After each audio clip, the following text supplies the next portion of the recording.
vais laisser Anu Sivac présenter cette séquence de compétences agro et puis effectivement replacer le projet compétences agro et l'ensemble du consortium avec les partenaires. Donc je laisse la parole à Anu Sivac, directrice générale de l'Institut Agro. Oui, bonjour à toutes et tous. Je suis le porte-parole aujourd'hui de ce consortium, mais d'abord je voudrais saluer tous les partenaires de ce consortium d'écoles publiques et privées pour la formation tout au long de la vie. On a tous ensemble à monter, comme je dis souvent, 2 grandes marches sur la formation tout au long de la vie. Il faut qu'on monte une grande marche sur les outils et les méthodes. Il faut qu'on monte aussi une grande marche sur notre capacité à délivrer de la formation continue pour les professionnels. Aujourd'hui, c'est la 2e année. On avait déjà eu une séquence comme ça l'année dernière. On lançait juste le projet. Cette année, on a parcouru, et je voudrais montrer quand même le chemin qu'on a accompli ensemble, puisqu'en fait, on a déjà recruté 22 personnes sur les 36 qui sont prévues. Donc, on est vraiment en phase de montée en puissance. Tout est en place, donc il faut maintenant qu'on puisse élargir notre catalogue de formation, enrichir, faire connaître, etc. Et donc on va avoir 4 mini-conférences sur des sujets qui sont des sujets de formation tout au long de la vie, mais il y en a bien d'autres, on a eu du mal à les choisir. Voilà. Et donc je voulais aussi juste, dans ces petits mots d'introduction, parler un petit peu du logo, et puis saluer tout le travail qui est fait. Alors, par l'équipe des vrais gens qui bossent sur le projet, donc tous les responsables de formation des établissements, le chef de projet, voilà, le chef de projet Franck Constantin, il y a aussi donc Mathilde et puis Constance. Alors Constance, je vais dire quelques mots sur le logo, voilà, applaudissez-les.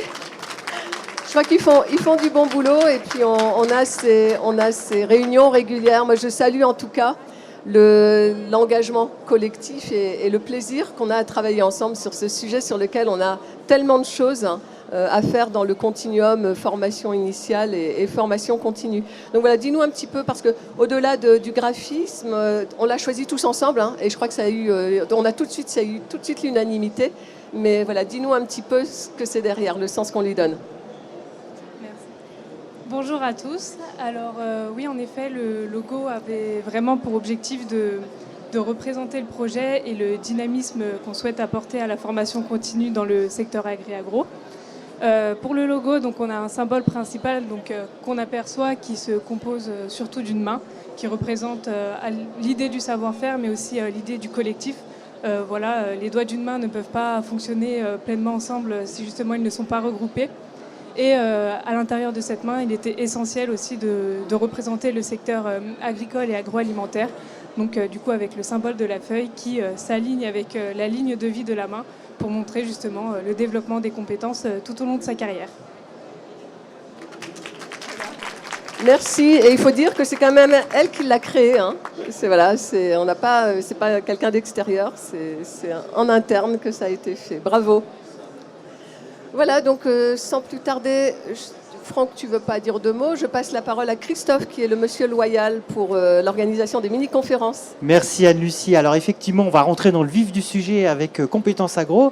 Avec, on peut le dire, le fil rouge du projet Compétences Agro, c'est aider, accompagner les entreprises, les organismes, les structures à travers la formation continue. Ça va être le fil rouge. Et on va tout de suite l'illustrer avec 4 mini-tables rondes. Et je vais tout de suite appeler, on va commencer par agriculture et intelligence artificielle.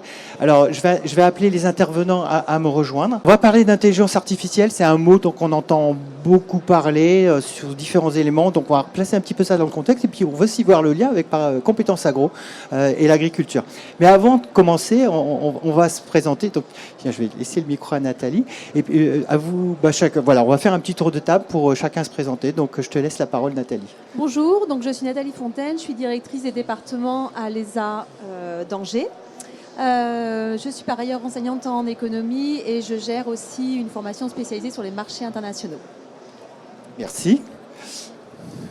Bonjour, Jérôme Dantan, je suis enseignant-chercheur en informatique à Unilassal Rouen.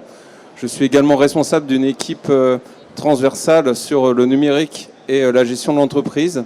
Et enfin, responsable d'un Master of Science sur les données agricoles. Voilà, bonjour à tous, bonjour Christophe. Ouais. Donc Michel-Pierre Faucon, donc je suis enseignant-chercheur en écologie végétale et agroécologie et j'ai la mission de la direction déléguée à la recherche dans laquelle on a de l'intelligence artificielle dans différents domaines, à la fois en zootechnie, en production végétale et en agroalimentaire. Voilà, merci pour cette présentation. Alors Jérôme, on va rentrer dans le vif du sujet. On parle d'intelligence artificielle générative. Est-ce que tu peux nous donner une définition, qu'on replace un peu dans le contexte et savoir de quoi on va parler aujourd'hui? Tout à fait. Alors, l'intelligence artificielle, c'est un domaine qui met en jeu en fait des notions mathématiques et informatiques et qui vise en fait à faire à des systèmes des tâches normalement dévouées à l'humain. Donc, si on résume, en fait, l'IA en fait apprend à partir de l'expérience sous forme de données. Donc, elle s'adapte à des nouvelles informations et elle permet de réaliser des indicateurs ou des outils de décision pour assister l'humain, voire réaliser des tâches de manière autonome. Alors, ça inclut des applications qu'on a dans la vie courante, donc notamment de reconnaissance de texte, de reconnaissance d'images, mais aussi de génération de texte et d'images. Ça inclut également l'analyse prédictive, par exemple, à partir d'un historique de données. Donc, on peut prendre par l'exemple de systèmes de recommandation ou alors tout simplement résoudre des problèmes. Alors, en fait, ces notions mathématiques donc impliquées dans l'intelligence artificielle, elles sont pas nouvelles. Ça date de pas mal d'années déjà. Et en fait, ce qui a fait l'expansion de l'intelligence artificielle, c'est l'émergence de l'IoT, donc des objets connectés, des capteurs, mais aussi des facilités de transmission des données, et également l'augmentation de la puissance et des capacités de stockage de l'informatique. Alors après, si on parle plus concrètement, donc en matière d'agriculture, tout à fait. Alors, le domaine. Voilà, donc le domaine de l'agriculture, donc qui a en fait de nombreux défis en fait, puisque au contraire d'un processus industriel répétable un certain nombre de fois, un nombre quasi infini de fois, en fait la campagne de l'agriculteur dure quand même 1 an. Les contextes pédoclimatiques sont différents en fonction des années et aussi des régions. Il y a la météo aussi qui joue énormément. Donc au final, voilà, disons que c'est un domaine plein de défis. On peut prendre des exemples, donc avec notamment donc l'agriculture de précision, la réduction des intrants, faire plus aussi avec autant, donc mettre la bonne dose d'intrants, aider aussi à la détection de maladies. Donc c'est souvent des choses qui sont à base d'imagerie.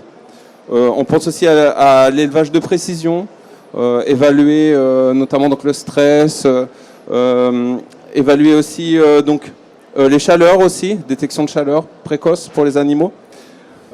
Et enfin, donc ça c'était plutôt la partie aide à la production. Et après il y a aussi l'aide à l'agriculteur, le support à l'agriculteur. Par exemple, ça peut être sur de la robotique, des machines autonomes qui vont s'insérer dans l'environnement et qui vont par exemple piloter les tracteurs, aider je sais pas, par exemple pour la manutention, le pépiniériste pour bouger ses pots en fonction des saisons par exemple. Ça peut être aussi donc tout simplement de l'aide administrative. Donc par exemple ça peut être donc là on parlait d'IA générative, alors qui est pas encore tout à fait énormément utilisé en agriculture, mais on pourrait imaginer remplir des formulaires administratifs plus ou moins automatiquement. Alors, on va pas citer tous les exemples, mais voilà, effectivement, on en voit de nombreux, donc ça donne un bon spectre.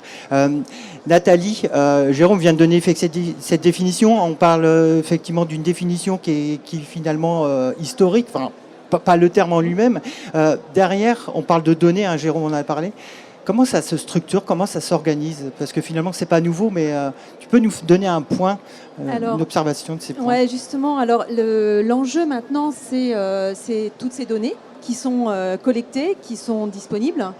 Et finalement, la difficulté, c'est d'avoir des systèmes qui se parlent, interopérables, parce que la donnée, elle est là, mais l'important, c'est le traitement qu'on en fait et ce qu'on en fait pour avoir des données le plus fiables possible, pour piloter des systèmes et à l'échelle d'une application particulière. Mais en fait, il y a un enjeu qui est beaucoup plus large. Prenons par exemple à l'échelle d'une coopérative qui doit gérer des flux des achats, par exemple. Elle achète, elle doit aussi commercialiser depuis l'agriculteur finalement jusqu'au consommateur.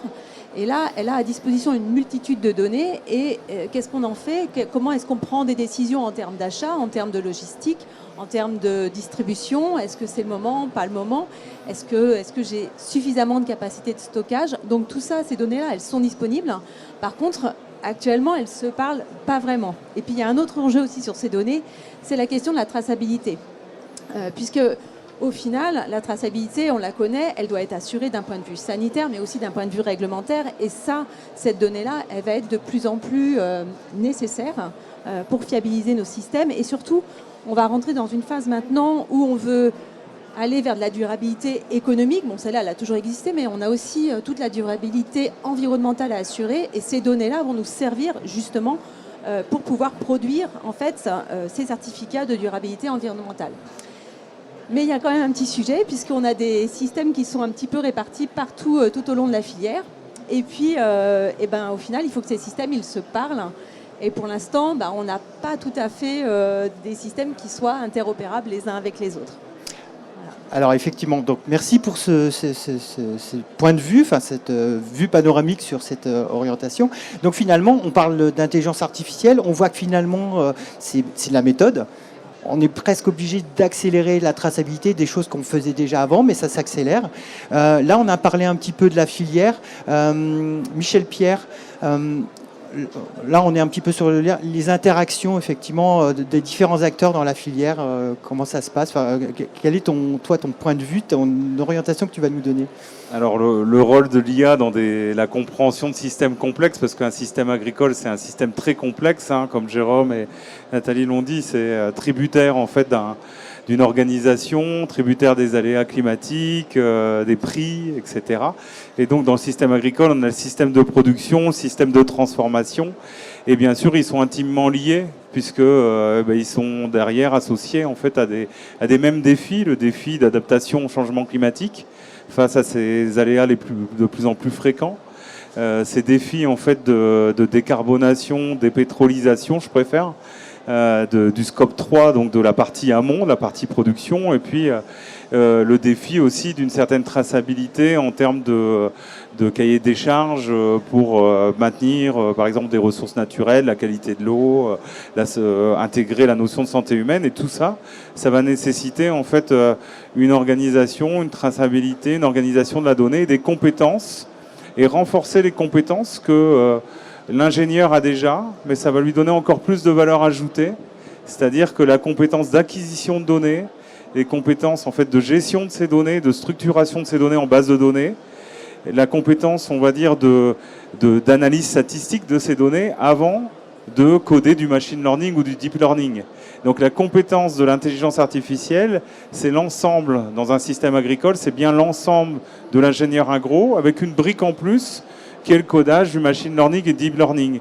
Et tout ça, bien sûr, avec une vraie connaissance en fait du système, une vraie connaissance systémique du système de production agricole, notamment pour bien fixer les objectifs, bien fixer l'utilité d'un nouveau modèle, et en quoi ça va permettre en fait une meilleure traçabilité pour l'aval et le consommateur, et en quoi ça va permettre aussi de développer, par exemple, quelles sont les meilleures combinaisons pratiques agricoles pour à la fois s'adapter au changement climatique et à la fois contribuer à la réduction des émissions de gaz à effet de serre à partir des données d'agriculteurs. Mais pour ça, il faut se structurer, et ça ne va pas dépendre que des compétences de l'ingénieur agro. Je pense que tu l'avais aussi introduit.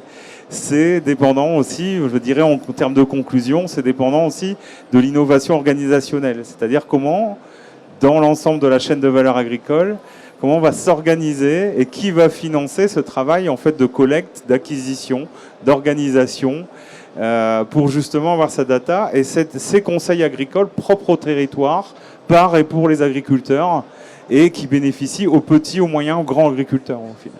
Voilà. D'accord. Donc finalement, là, on est sur compétences agro pour comment accompagner l'entreprise. Vous apportez des briques de compétences, mais le message que vous faites passer, c'est que finalement, l'innovation organisationnelle, c'est pas que vous. Enfin, il va falloir aussi que la filière s'organise, Nathalie.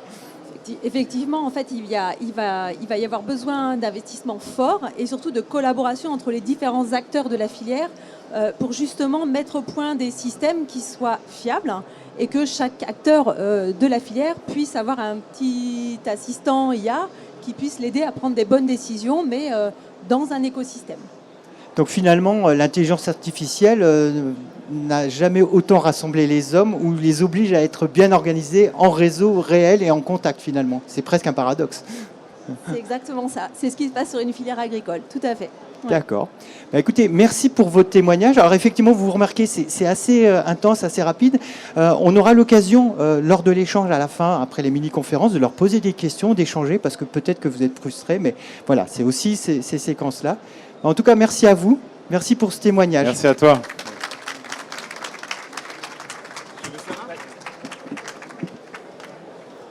Alors, une petite respiration à peine. Et puis, j'appelle pour la séquence suivante, on va parler du domaine de l'eau. Gilles et Léo, bonjour. Je vais vous laisser vous présenter. Léo ? Alors bonjour à toutes et à tous, donc Léo Girard, moi je suis enseignant-chercheur en agroécologie et en biostat à l'ISARA, maintenant à Grivia, Union ISARA-ISEMA, sur Lyon. Donc voilà, de l'enseignement qui porte à la fois sur de l'écologie aquatique, sur de l'agroécologie appliquée à des milieux aquatiques, un petit peu d'enseignement aussi en biostat. Et après sur le volet recherche, moi j'interviens plutôt et je travaille plutôt sur une forme d'agroécologie un peu particulière qui s'intéresse à la pisciculture en étang. Merci. Gilles ? Bonjour à toutes et tous. Donc Gilles Belot, professeur à l'Institut Agro Montpellier en sciences de l'eau, donc professeur titulaire de la chaire eau, agriculture et changement climatique et directeur adjoint de mon unité de recherche, donc gestion de l'eau, acteurs et usages. Et voilà, je travaille principalement dans l'eau, dans les agrosystèmes. Alors, on va parler du domaine de l'eau. On était à l'intelligence artificielle. Alors, pareil, le domaine de l'eau, c'est un domaine très vaste. Est-ce que vous pourriez nous préciser déjà, par rapport à votre champ d'action, quel est le périmètre dont on va parler par rapport à vos domaines respectifs ? Gilles ? Oui, donc moi je travaille principalement sur les systèmes irrigués, donc gestion de l'eau dans les systèmes irrigués. Avec deux grandes questions. Déjà, combien on utilise d'eau pour les activités agricoles, pour l'irrigation en particulier. Et puis, voilà, les situations de tension étant toujours de plus en plus marquées, comment optimiser les volumes d'eau qu'on utilise. Merci. Léo ? Effectivement, alors comme je le disais en introduction, moi je vais être sur on va dire une porte d'entrée un peu différente autour de l'eau. L'eau comme un milieu de production agricole à travers la pisciculture en étang. Et sur ces milieux-là, on va se poser différentes questions. Une partie sous ce qu'on peut regrouper sous le terme d'agroécologie, c'est-à-dire comment on peut concilier à la fois une production agricole en favorisant un bon fonctionnement de l'écosystème, une biodiversité et d'autres services qui peuvent être rendus par ces milieux-là. On pourra rentrer plus dans le détail. Et après, on a aussi des travaux un peu plus récents qui portent justement sur comment on peut, on va dire, concilier production agricole avec d'autres services autres que la biodiversité, et entre autres le stockage de carbone par ces agroécosystèmes-là. Et dans l'équipe dans laquelle je suis, on a aussi un petit peu des recherches qui portent sur des aspects plus quantitatifs, où là on va pouvoir un petit peu se regrouper en termes de thématiques.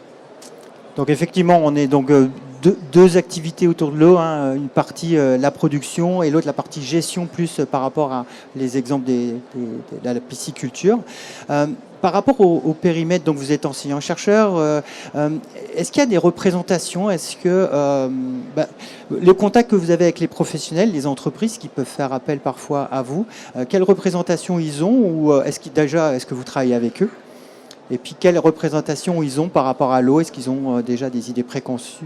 Voilà. Donc, Gilles, par rapport à ton expérience, est-ce que tu observes ? Alors oui, on travaille beaucoup avec des professionnels, à travers des projets de recherche, dans les formations, que ce soit la formation de nos ingénieurs ou la formation professionnelle aussi. Et puis on a aussi mis en place une chaire partenariale qui a justement pour objectif de travailler avec les professionnels, d'associer la communauté scientifique pour répondre aux questions qui viennent des territoires. Alors après, est-ce qu'il y a des représentations ? Oui, c'est sûr. Voilà, il y a des mythes aussi qu'on va essayer de casser. On va essayer de répondre aux questions, pister les mauvaises solutions, les maladaptations, notamment ça c'est le risque principal dans le domaine de l'eau, puisqu'on va se projeter sur des horizons de quelques décennies. Quand on parle d'infrastructures et puis des effets du changement climatique, on va se projeter sur 10, 20, 30 ans, ce qui est difficile, et identifier les leviers pour apporter les solutions au déséquilibre quantitatif, c'est ça notre plus gros défi. Léo, le périmètre de la pisciculture peut... Ouais. Alors effectivement, je vais rejoindre complètement Gilles sur le fait qu'on est vraiment en lien avec le monde professionnel, à la fois dans nos recherches, mais aussi dans l'enseignement. C'est ce qu'il a très bien dit, et je le rejoins complètement là-dessus. On a vraiment des travaux et des formations qui sont faites avec et pour les professionnels, à différentes échelles. Alors, on travaille sur les aspects plutôt techniques avec des propriétaires d'étangs, avec des gestionnaires, avec des pisciculteurs. Après, on va aussi travailler avec des collectivités à différentes échelles, départements, la région et même plus localement. Vraiment plein de partenaires, et on est vraiment ancré avec les professionnels. Et pour répondre à la deuxième question sur les idées reçues, sur les préjugés, alors effectivement, il y en a plein aussi autour des étangs. Les étangs et la pisciculture en étang n'a pas forcément toujours une bonne image. On est sur des milieux qui peuvent être des fois à souffrir de cette mauvaise image et d'idées préconçues. Et nous, notre travail, c'est aussi d'aller contre ça et de montrer qu'on est sur un type d'agroécosystème particulier, mais qui peut aussi répondre à plein d'enjeux, à la fois de la production agricole et d'autres services que j'évoquais tout à l'heure. On est sur des questions, par exemple, du stockage de carbone, et donc jouer un rôle important dans le contexte actuel. On est aussi sur des écosystèmes qui vont pouvoir être riches en biodiversité, et donc à l'échelle des paysages d'étang, fournir aussi plein de services. Donc voilà, on lutte tous les jours aussi contre ces idées reçues et contre la mauvaise image dont peut souffrir ces milieux. Et quand on travaille avec des organismes, des collectivités, on parlait tout à l'heure de grille de compétences, quand on va accompagner ces entreprises, est-ce qu'il y a des prérequis, ou alors ils arrivent avec des questions et ils pensent qu'il va y avoir une solution miracle? Je ne sais pas... J, on en avait parlé ensemble, que parfois une solution qui peut être adaptée à un certain contexte ne peut pas être exportable. Donc comment, finalement, construire une formation continue, c'est pas non plus facile, puisque le contexte est différent selon les demandes. Oui, donc effectivement, je parlais de maladaptation, c'est-à-dire que dans le domaine de l'eau, on a parfois, ou même dans le grand public, des solutions qui paraissent simples à mettre en œuvre.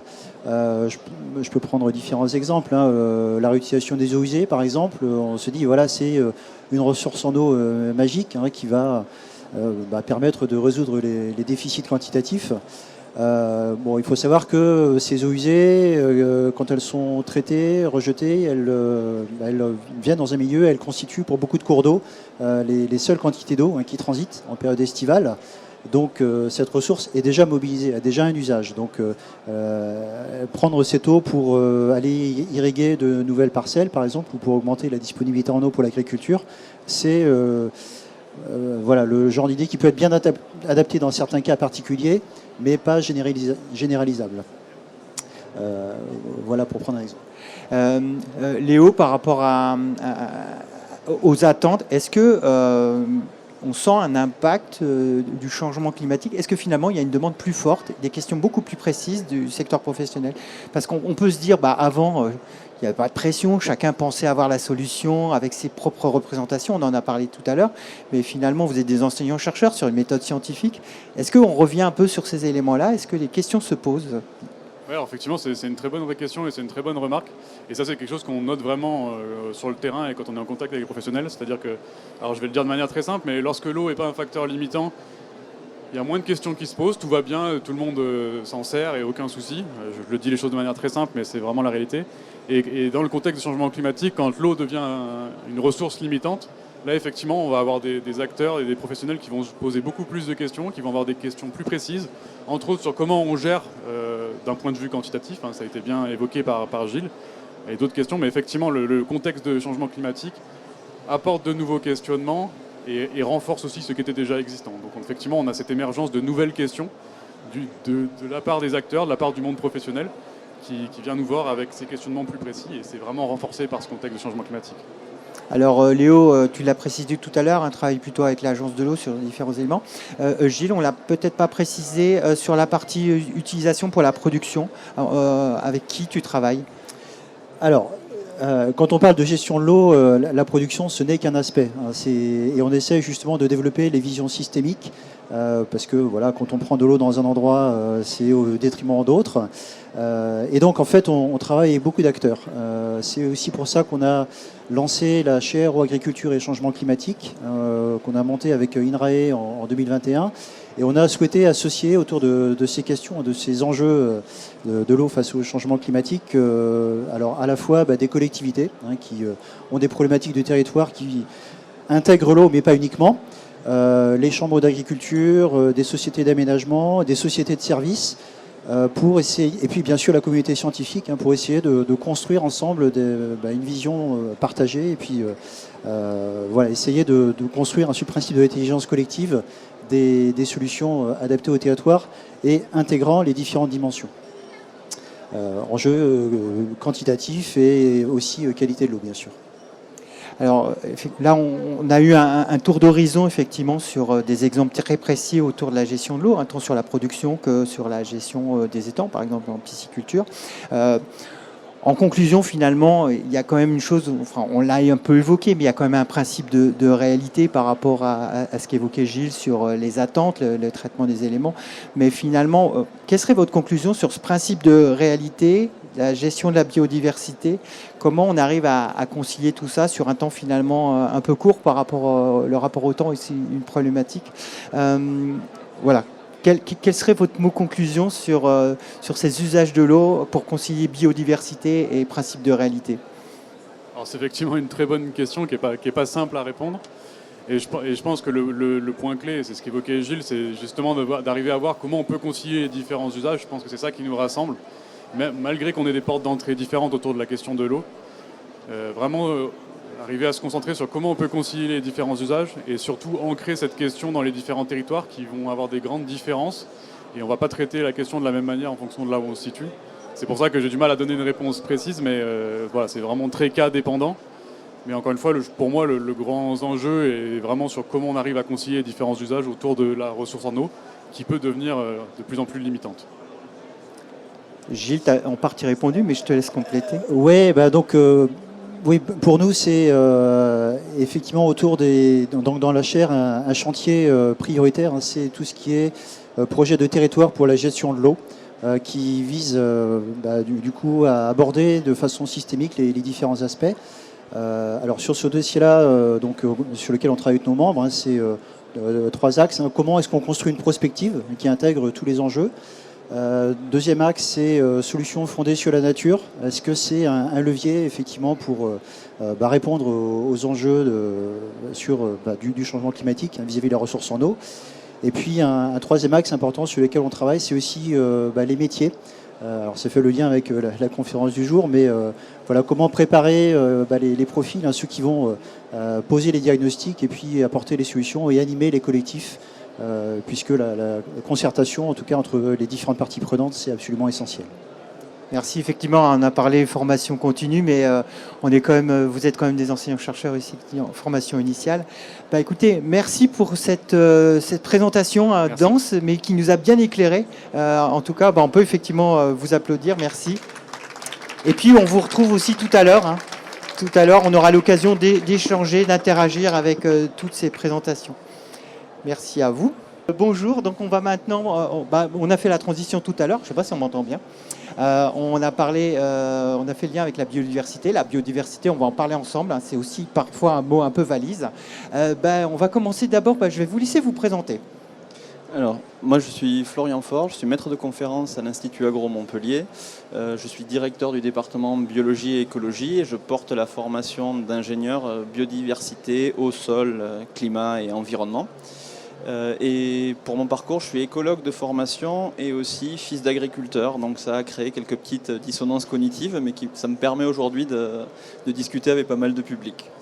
Voilà. Et Hervé. Bonjour, je suis Hervé Brustel, enseignant-chercheur à l'école d'ingénieurs de Purpan. Alors, je suis de spécialité entomologiste et biologiste de la conservation. J'enseigne la zoologie et l'écologie en première année. Surtout, je suis depuis peu titulaire d'une chaire biodiversité que l'on a construite avec le Conservatoire des espaces naturels d'Occitanie, donc Purpan, Seine. Pourquoi ? Parce qu'on avait beaucoup d'ambition sur ces thématiques-là et le fait de s'adjoindre l'aide de 150 salariés de plus pour nous aider, c'était une belle opportunité. On a fait ça pour l'action, avec nos étudiants notamment. On l'a fait pour la formation et maintenant pour la formation continue. Merci. Je vais vous reposer la même question que tout à l'heure, mais sur les représentations de la biodiversité. Mais avant, je voudrais qu'on précise le périmètre de quoi on va parler finalement, de quelle filière.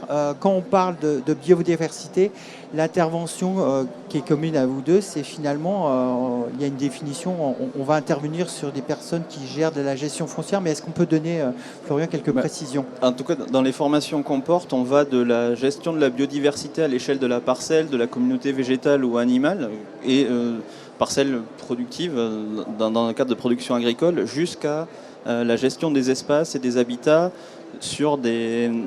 chez des entreprises notamment qui ont des gros fonciers qui ne sont pas forcément utilisés, qui ont envie de valoriser ces aspects-là. Donc nous, dans nos formations, et je pense que c'est pareil pour vous, on balaye vraiment l'usage et puis la valorisation et la conservation de la biodiversité de la parcelle jusqu'au paysage en fait. D'accord, donc finalement on va parler de foncier pour la production, mais aussi pour la gestion pure du foncier en lui-même. C'est bien ça ?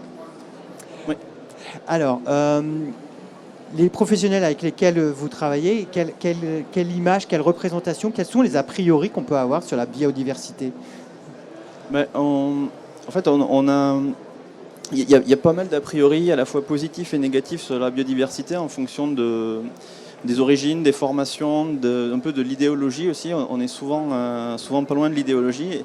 Et une partie de nos formations, c'est arriver à reconstruire cette conception de la biodiversité et à faire venir la science dans ces raisonnements. Souvent, certains publics idéalisent complètement le fonctionnement d'un écosystème, le fonctionnement d'une communauté et imaginent que tout se passe au mieux dans la nature, alors que d'autres ont une vision beaucoup plus négative.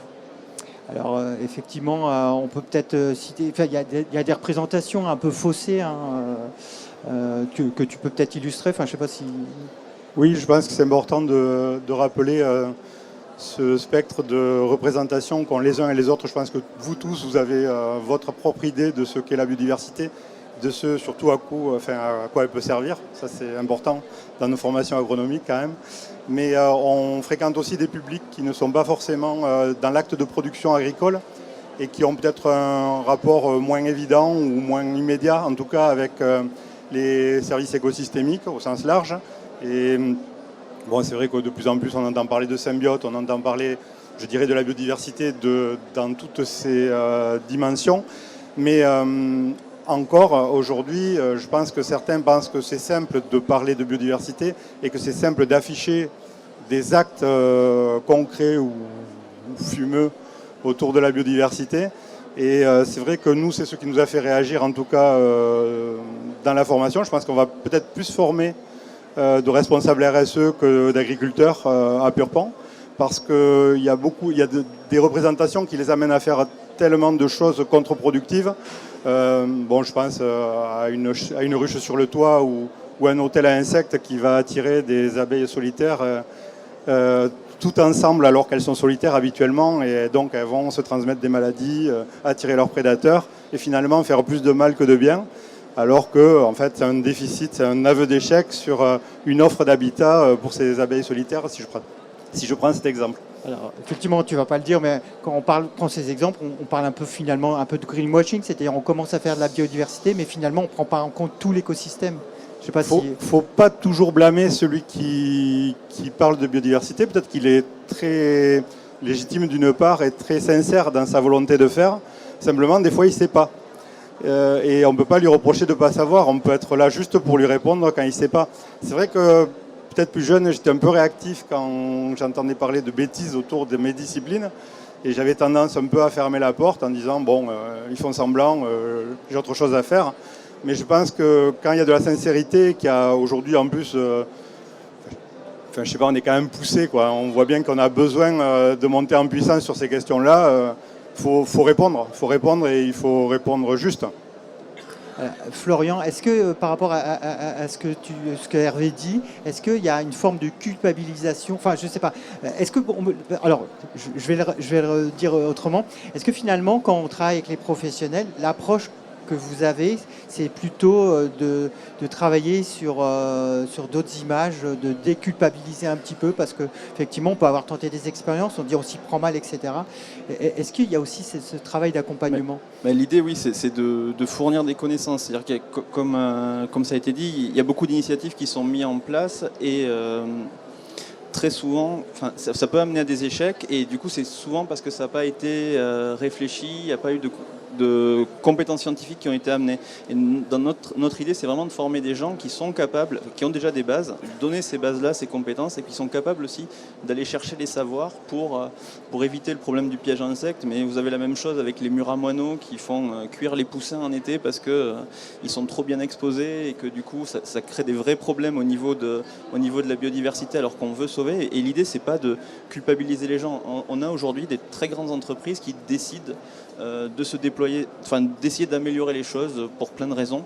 Et il faut former des cadres qui sont capables d'avoir un regard scientifique sur ces actions-là, tout en comprenant aussi les impératifs d'une entreprise.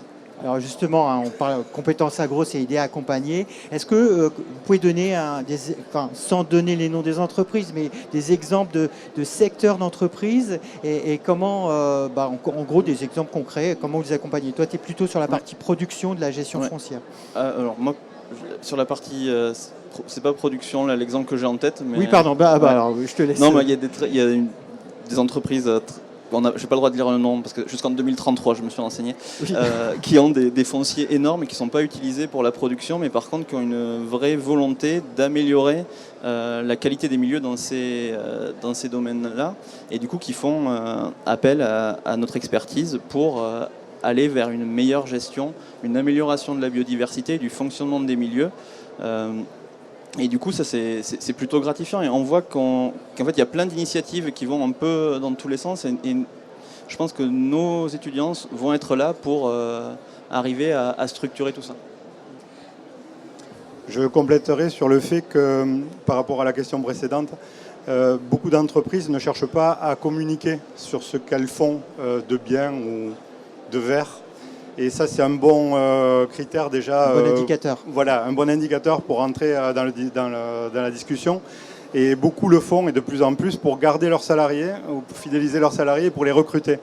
Et là, ça commence à devenir intéressant, parce qu'ils flippent tout simplement, et ils veulent faire bien, absolument très bien dès le début. Il y a des jeunes générations qui sont parfois mieux formés que leurs cadres sur ces questions-là. Et donc, oui, je pense que l'enjeu, il est là aussi, quoi. D'accord. Et pareil, est-ce que tu peux nous donner un exemple? Oui, alors je n'ai pas non plus le droit de donner les noms de mes partenaires, mais par contre, je peux dire que là, pour le coup, on est chez nous. On a 2 campus. Enfin, on a un campus avec 2 sites à l'école, une ferme de 250 hectares et un campus en ville de 26 hectares. À la limite, notre campus en ville, il ressemble un peu à l'emprise de certaines entreprises, avec beaucoup de monde, 1700 étudiants et des salariés, et de l'espace.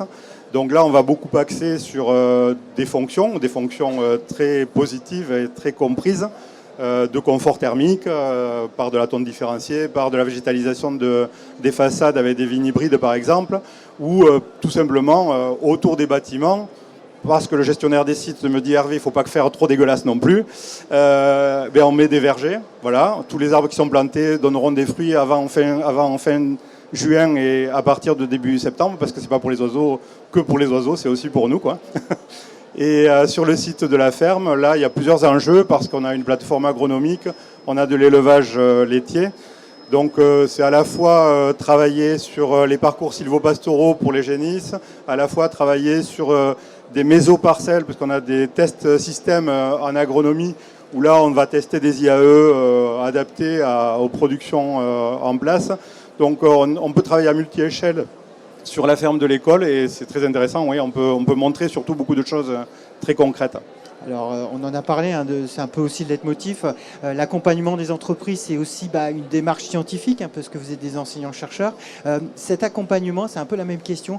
Est-ce que, quand on parle de biodiversité, les personnes que vous avez devant vous, elles n'ont pas forcément une formation en sciences du vivant? Est-ce qu'il y a des prérequis pour travailler sur la biodiversité? Comment on accompagne les entreprises? Alors, ouais, les gens qu'on a en face, c'est souvent des ingénieurs hydrauliques ou des gens qui ont pris en charge un service qui était déjà dans l'entreprise et qui ont une vraie volonté, qui sont très motivés. Ça, c'est super, mais je pense quand même que des gens qui n'ont pas fait de biologie depuis la seconde, c'est un peu compliqué, et je pense qu'il y a un vrai besoin, par quelques cours, des formations simples, retrouver le contact avec cet objet biodiversité. Je pense que c'est un vrai prérequis pour avancer sur ces questions-là. Hervé? Dans la formation, par exemple, on travaille beaucoup sur des indicateurs indirects, c'est-à-dire ce que les gens peuvent voir, pas forcément ce qu'il y a derrière. Moi, je ne peux pas blâmer quelqu'un qui n'est pas entomologiste, même si j'aimerais avoir plus de copains entomologistes, forcément. Mais je peux expliquer que telle structure, tel habitat peut bénéficier à tel ou tel taxon. Et donc ça, quiconque peut observer, quiconque peut apprécier. Et moi, j'axe beaucoup mes formations sur des indicateurs indirects. Et j'explique ce qu'il y a derrière. Et la science est là aussi pour nous aider. Il y a quand même beaucoup de publications sur le sujet. D'accord, donc l'accompagnement, c'est possible. Voilà, mais on est bien d'accord qu'il faut que ce soit adapté à chaque cas de figure. On ne peut pas avoir une formation, un modèle n'est pas exportable forcément sur un autre territoire ou systématiquement. Je sais pas. Je pense qu'il y a des bases quand même qui sont communes. Après, c'est sûr que l'écologie méditerranéenne ne va pas être la même chose que l'écologie tempérée. Oui. Mais je pense qu'il y a quand même un corpus qui est assez commun. Mais après, on peut différencier par site quand on veut aller plus loin, selon la contrainte en fait, que subissent les milieux. Alors, mot de conclusion. Voilà. Est-ce que finalement, les entreprises, les collectivités avec qui vous travaillez, finalement, la biodiversité, il y a une forme de pression pour garder ses salariés, mais est-ce que finalement, c'est gagnant-gagnant pour eux? Mais sur les aspects production, ça peut vraiment être du gagnant-gagnant. Quand on connaît son système, on peut l'améliorer et puis on peut arriver à bénéficier de tous les services qui sont nécessaires. Oui, je pense que c'est du gagnant-gagnant. Bon, dans certains cas, il y a forcément un peu de perdants, mais dans l'équilibre global, je trouve que c'est quand même intéressant. Ouais. Hervé? Ouais, clairement, on peut lister tous les services écosystémiques qui peuvent être représentés dans un lieu donné, sur le site d'une entreprise par exemple, sur l'aspect hydraulique, sur l'aspect accueil de la biodiversité, sur l'aspect confort thermique. Il y a tellement de choses à dire qu'en général, on arrive assez bien à convaincre qu'il faut y aller. Ouais. On n'a pas le choix de toute manière, hein. C'est la seule solution qu'on a trouvée pour sauver l'avenir. Hein. Écoutez, merci pour ce témoignage. Merci, on peut les applaudir. On va maintenant passer à l'analyse sensorielle. Alors effectivement, vous voyez, on a choisi des conférences avec des mots valises, mais c'est aussi ça l'intérêt. Merci, venez prendre place, on va vous présenter. On va parler d'analyse sensorielle, mais de quel domaine d'analyse sensorielle? Parce que c'est un domaine assez large, assez vaste. Merci de votre présence. Je vais vous laisser vous présenter. Aurélie. Bonjour à tous. Donc moi je suis Aurélie Roland, je suis maître de conférence en œnologie et biochimie des arômes à l'Institut Agro Montpellier. Donc j'enseigne tout ce qui est biochimie des arômes, tout ce qui est dégustation des vins, tout ce qui est analyse chimique des vins également. Alors aussi bien aux ingénieurs agronomes spécialité viticulture œnologie, mais également à d'autres diplômes comme le diplôme national d'œnologue et également tout ce qui va être master sciences de la vigne et du vin. Pour la recherche, moi je suis chimiste de formation et j'effectue ma recherche actuellement à l'unité mixte de recherche Sciences pour l'œnologie où je travaille aussi bien sur des solutions pour les professionnels pour piloter leur profil aromatique du produit, avoir des vins de qualité et des vins qui se vendent et également travailler aussi sur la problématique des défauts, voilà, parce qu'il faut vendre un vin qui soit exempt de défauts, donc on travaille là aussi beaucoup. Voilà, et tu fais partie aussi du pôle Vignes et Vins de l'Institut Agro. Exactement. Voilà, merci. Guilherme, il marche et après je te rends chez l'autre. Super, merci Christophe. Donc Guilherme Martins, ingénieur de recherche de Bordeaux Sciences Agro. Et j'ai une activité d'enseignement et aussi de recherche à l'ISVV, Institut de Sciences de la Vigne et du Vin. Je m'intéresse pour le micro-organisme de l'écosystème viticole, de sol, de la plante et aussi de la baie de raisin. Alors, pourquoi analyse sensorielle? Parce qu'à la base, je suis œnologue et je m'en sers d'analyse sensorielle comme un outil de décision. Et donc, c'est pour ça que je suis là aujourd'hui, pour vous parler aussi de mes expériences comme œnologue et comme consommateur de vin, parce que je consomme aussi de vin. Et voilà, c'est tout. Alors, merci. Alors, je crois que je vais garder le micro. On va faire un petit va-et-vient. Je suis désolé, il y a un petit souci. Alors, quand on a préparé, on avait plein de questions et finalement, tu m'as dit, Guillaume, fais comme ça. Mais la première question, alors on est bien d'accord, on va parler d'analyse sensorielle dans le domaine de l'œnologie. On va recentrer sur cet aspect-là. Mais la première question que j'avais en tête, c'est que finalement, aujourd'hui, on voit que l'analyse sensorielle, c'est une méthodologie. Mais derrière, on a à la fois deux phénomènes. C'est-à-dire qu'on voit bien que sur le marché du vin, il y a une évolution, il y a des nouvelles tendances. Enfin, il y a une évolution qui est liée au changement climatique, avec un taux d'alcoolisation du vin qui monte. Et puis de l'autre côté, il y a aussi le consommateur dont les goûts évoluent. Et la première question, c'est finalement l'analyse sensorielle, comment elle s'adapte ou qu'est-ce qu'elle propose par rapport à ces changements? Est-ce qu'il y a des changements de paradigme? Est-ce que ça perturbe ou pas? Voilà, c'était ma première question. Alors, je ne sais pas si Aurélie... Non, Guilherme. On va le répondre à deux. Donc, en fait, ce n'est pas vraiment l'analyse sensorielle qui va donner une réponse directe. L'analyse sensorielle, elle va détecter, éventuellement adapter, faire des propositions. C'est un outil technique de décision, mais c'est surtout la production qui va s'adapter à un nouveau consommateur. Okay? Donc, à ses goûts qui sont en effet différents qu'il y a 20 ans. Okay? Et on pourrait après donner quelques exemples de produits qui sont aujourd'hui très demandés, qui n'étaient pas il y a quelques années. Par exemple, le rosé et le profil aromatique de rosé, qui sont visuellement différents parce que la couleur a changé de matrix, mais aussi cette composé fermentaire sensoriel qui est un peu différent de ce que c'était il y a quelques années. La consommation de rosé en France a augmenté de plus de 20% dans ces dernières années. La question aussi de vins qui sont plus fruités et moins complexes, éventuellement, ça se pose aussi. L'analyse sensorielle, en fait, elle va décortiquer ces goûts de consommateur et éventuellement donner des éléments à la production pour se l'adapter. Aurélie, qu'est-ce que tu en penses? Oui, tout à fait. Donc moi, quand j'enseigne l'œnologie, en tout cas la dégustation à mes étudiants, l'idée c'est de leur dire que c'est vraiment un outil. Voilà, il faut qu'ils dégustent, il faut qu'ils pilotent le profil aromatique de leur vin, parce que dès qu'il y a un défaut, c'est avec ça qu'ils vont être capables d'agir profondément, donc au niveau du process de vinification. Et c'est aussi en fait, il y a deux aspects. Il y a ce côté curatif où on va piloter, et il y a le côté aussi où on va être capable de caractériser le vin qu'on fait. Est-ce qu'on fait un vin avec une typicité particulière? Est-ce qu'on va faire un vin qui, au contraire, répond à une attente du marché? Et tout ça, en fait, nos grilles de notation, il faut qu'elles évoluent aussi. Donc voilà, c'est quand même quelque chose qui est à la fois un outil, mais qui se veut assez malléable. Alors, les goûts du consommateur évoluent, donc forcément le marché évolue, mais est-ce que l'analyse sensorielle et en termes de méthodologie, vous suivez derrière? En gros, est-ce que vous arrivez à suivre toutes ces tendances? Parce qu'on a l'impression que pendant un moment, l'analyse sensorielle, le marché du vin était assez stable, donc les matrices étaient assez stables également, mais derrière, tout bouge très rapidement. Comment ça se passe pour vous? Alors effectivement, aujourd'hui, je pense qu'on a un petit peu notre pierre à apporter à l'édifice, parce qu'on a des grilles qui sont assez normées. Finalement, on a chacun notre méthodologie pour caractériser un vin. On va faire le visuel, on va faire l'olfactif, on va faire le gustatif. Et quand on déguste un vin, on s'attend à un certain équilibre, sucre, acidité. On va s'attendre à une certaine chaleur en bouche également. Et lorsqu'on déguste des vins, par exemple, à degré d'alcool diminué ou sans alcool même, eh bien notre référentiel est complètement bouleversé. Et je pense que c'est à nous, enseignants, de aussi faire évoluer nos grilles, parce que certainement qu'il ne faut pas déguster ces produits en les comparant avec le vin, parce que forcément les équilibres ne sont plus les mêmes. Donc c'est à nous vraiment de proposer, en tout cas, une nouvelle caractérisation ou une nouvelle dégustation de ces matrices-là.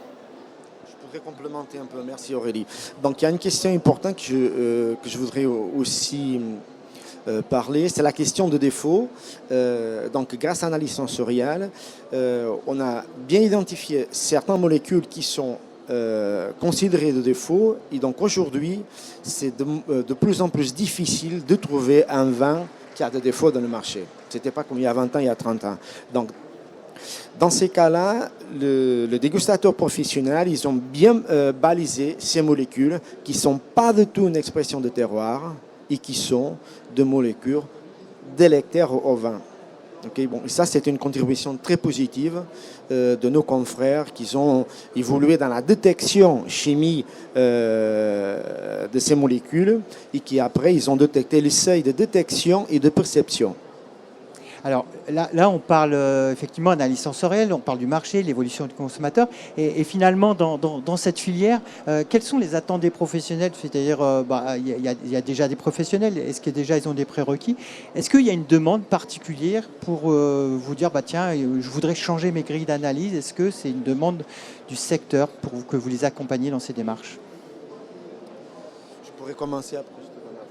Alors, changer la grille, je ne sais pas, je laisserai Aurélie complémenter ma réponse. Ça, ce que je sais, c'est que la filière nous demande d'identifier de nouvelles molécules qui surgent, qui sont inconnues, de les identifier, sa provenance, et la quantifier, et aussi savoir jusqu'à quel point ils vont interférer, donc altérer la matrice sensorielle de vin. Donc, ça, c'est une demande. Pour la grille, je ne sais pas. En termes d'outils ou de grilles de dégustation, aujourd'hui, en tout cas, nous, ce qu'on s'efforce de faire à nos étudiants, c'est de leur proposer plusieurs outils, parce qu'il n'y en a pas un. Il n'y en a pas un qui soit complètement complet et qui réponde à toutes les questions. Donc, c'est leur proposer ce qui est disponible. Et bien entendu, en tout cas, on a dans certaines formations de l'Institut Agro, on a possibilité effectivement d'accueillir des gens en formation continue sur des modules d'analyse sensorielle. Et donc, en général, ce qu'on fait, c'est que là, on leur propose 2, 3 ou 4 modèles de grille. Et après, ils peuvent, eux, s'en saisir en fonction de leurs prérogatives, tout simplement. Et dans ces quelques exemples, il y a donc ces nouvelles grilles par rapport à l'évolution du marché. Alors oui, alors aujourd'hui on a des grilles un petit peu standards qui vraiment permettent de caractériser en gros le vin tel qu'il est aujourd'hui. Et je pense que notre travail maintenant il est sur les 5 prochaines années de les faire évoluer pour vraiment avoir des grilles NOLO, des grilles ce genre de choses, quoi. Voilà. Merci. Guilherme. Merci. Donc en fait, dans le codex énologique de l'OIV, il y a quand même un chapitre dédié à l'analyse sensorielle où il y a les guidelines qui sont utilisés donc pour le membre d'OIV. Et pour revenir à ce que Aurélie a dit sur cette demande de la filière, en effet, au-delà de ces nouvelles molécules, etc., il y a aussi une demande de formation. Donc à Bordeaux Sciences Agro, comme dans les autres écoles, il y a une demande de la filière de formation courte. Et nous, on y est et on les accompagne. Donc d'analyse sensorielle, dégustation de vin, et comme outil de décision pour les œnologues, pour le viticulteur et aussi pour des autres filières alimentaires, feed and food, etc. Alors effectivement, on a parlé, on a commencé par rétrécir le champ analyse sensorielle, enfin sur le secteur de l'œnologie, mais rappelons-le effectivement que l'analyse sensorielle va bien plus loin. Hein. On a parlé de litière pour chat, on a parlé d'exemples même dans l'automobile, l'analyse sensorielle du claquement des bruits des portières. Donc c'est effectivement intéressant de l'élargir à ces éléments, puisque c'est aussi au sein des établissements d'enseignement supérieur, comme on propose avec Compétences Agro. On vous a présenté l'exemple de l'œnologie au niveau de l'analyse sensorielle, mais ça vient bien plus loin. Un petit mot de conclusion, un message par rapport aux entreprises qui hésitent encore à franchir le pas. Alors, un message, en fait, on a à Bordeaux Sciences Agro une toute nouvelle salle de dégustation d'analyse sensorielle, pas seulement pour le vin, pour tous les autres projets de la filière alimentaire. Donc, je t'invite à toi et à la filière agroalimentaire pour venir y tester ces produits avec un panel de dégustateurs professionnels. Et voilà. D'accord, ils pourront échanger avec toi tout à l'heure. Merci. Merci. Aurélie ? Alors oui, peut-être le petit dernier mot de la fin. Donc la dégustation, moi ce que j'aimerais dire, c'est que c'est ouvert à tout le monde. Il n'y a pas quelqu'un qui sait et les autres qui ne savent pas pendant la dégustation. Il faut rester humble aussi. Et c'est vraiment un exercice de communication. Il faut être capable d'atteindre un consensus. Et je pense que quand on arrive à ce stade-là, c'est là où on est vraiment le meilleur. Merci à vous deux pour cette dernière conférence. Alors vous l'avez vu, hein, on a abordé, on a fait un tour d'horizon en 1 heure de 4 domaines. On aurait pu multiplier les exemples et vous écouter à l'infini parce qu'effectivement tellement les secteurs sont passionnants. Donc voilà, donc j'espère qu'on a montré et on peut élargir tout à l'heure. Et je vais laisser la parole à Anne-Lucie pour conclure cette séquence. Mais voilà, aider, accompagner les entreprises, les organismes. On a illustré avec ces exemples et puis on aura l'occasion d'échanger et de continuer, je crois, autour d'un petit verre pour continuer. Ah oui, tout à fait. De l'UCA, de Blain, de 2023, il me semble. Donc j'expliquerai la millésime, le cépage et, voilà. Et tout ça. Et on fera de même pour le domaine du merle de l'Institut Agro tout à l'heure. Merci. Et puis je laisse Anne-Lucie conclure. Tout d'abord, donc bravo à tous les conférenciers de cette mini-conférence. Alors, vous avez bien noté que c'était tous des enseignants-chercheurs, hein, et ça, c'est vraiment un facteur clé de succès pour Compétences Agro, c'est d'arriver à embarquer la communauté dans des enseignants-chercheurs. Voilà.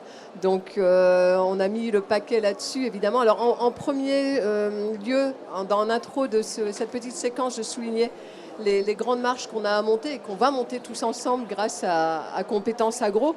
Alors on a encore plein de défis devant nous. Bien sûr, il faut qu'on enrichisse notre catalogue de formation, hein, nos méthodes, nos outils, mais aussi cette capacité de délivrer notre catalogue de formation. Et puis il y a aussi tous les défis du maillage territorial, du maillage avec les entreprises, de la connexion à la recherche. Donc voilà, on a encore beaucoup de défis derrière nous après cette forte montée en puissance là, depuis 1 an. Et ce salon qui est vraiment un jalon important, on a encore tous ces défis devant nous et qu'on va relever tous ensemble. En tout cas, merci à tous et encore merci à nos collègues de l'ANR qui sont présents. Voilà. Oui.